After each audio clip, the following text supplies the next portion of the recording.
নমস্কাৰ মই ৰাজশ্ৰী আপোনালোক সকলোকে মোৰ নতুন এটা ভিডিঅ' লৈ স্বাগতম জনাইছো আশা কৰিছো আপোনালোক সকলো ভালে আছে এতিয়া সময় সন্ধিয়া 6 বাজিছে আজি এটা বস্তু পাইছো সেই বস্তুটো মই ভাবিছো পেলনি যোৱাতকৈ তাক ব্যৱহাৰ কৰা যাওক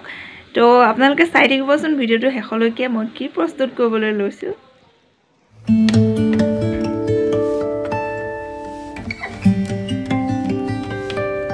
ঠাণ্ডাৰ দিনত জুইত কাম কৰিয়ে ভাল লাগে তো 6 বাজিছেহে ভাত ৰান্ধিবলৈ সময় আছে এতিয়া মই তাৰণক পঢ়াই আছো 7 বজা মানত পাকঘৰলৈ গলেও হ'ব বুলি ভাবিছিলো কিন্তু তাক লিখিবলৈ দি থৈছো আৰু তাৰ মাজতে মই এটা বস্তু প্ৰস্তুত কৰিবলৈ লৈছো আপোনালোককো দেখাই যাম চাই থাকিব ভিডিঅ'টো শেষলৈকে আৰু যেহেতু ঠাণ্ডা কালি হেয়াবে জুইতে কাম কৰিবলৈ লৈছো ঘৰৰে পিছফালে থকা এজোপা টেঙামৰা এই টেঙামৰা গছৰ পৰা গুটিখিনি ছিঙি আনিলো আৰু গুটিৰ ওপৰৰ যেটো পাহি হে পাহিবিলাক মই ছিঙি এৰুৱাই লৈছো মাজৰ বীজটো আকৌ হিচিবৰ কাৰণে ৰাখি দিলো আৰু 1 লিটাৰ মান পানীত অলপমান ডুব যোৱাকৈ হে পাহিখিনি অলপ সময়ৰ কাৰণে উতলাই দিছো টেঙামৰা গুটি সিজাবলৈ ইমান বেছি কষ্ট নহয় আৰু বহুত বেছি সময়ও নালাগে দালিত দিলেও আপোনালোকে দেখিছে দাইলত দিলে ধুনীয়াকৈ সিজি যায় খুব কম সময়তে যেতিয়া আপোনালোকে দেখিছে পানী উতলাৰ সমানে গুটিখিনিও প্ৰায় সিজিবলৈ আৰম্ভ কৰিছে আৰু যি অকনমান সিজিবলৈ বাকি ৰৈছে মই এখন হাতাৰে অকনমান হেচি গুৰি কৰি দিছো বেছি সময় নালাগে খুব কম সময়তে সিজি যায়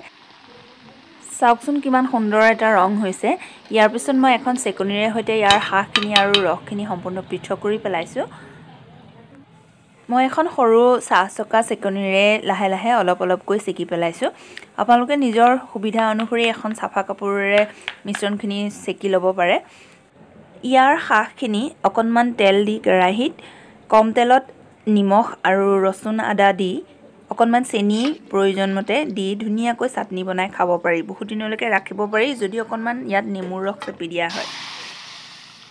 তাৰ পিছত আকৌ মই চেকি লোৱা টেঙামৰাৰ ৰসখিনি কেৰাহীত পুনৰবাৰ কিছু সময়ৰ কাৰণে উতলাম মোৰ 2 কাপ জোখৰহে হৈছে ৰসখিনি 2 কাপ টেঙামৰাৰ ৰসত 1.5 কাপ মই চেনি দিবলৈ লৈছো আপোনালোকে নিজৰ সোৱাদ অনুযায়ী যদি বেছি মিঠা খাব বিচাৰে তেতিয়া হলে অকনমান চেনি পৰিমাণটো বঢ়াই দিব পাৰে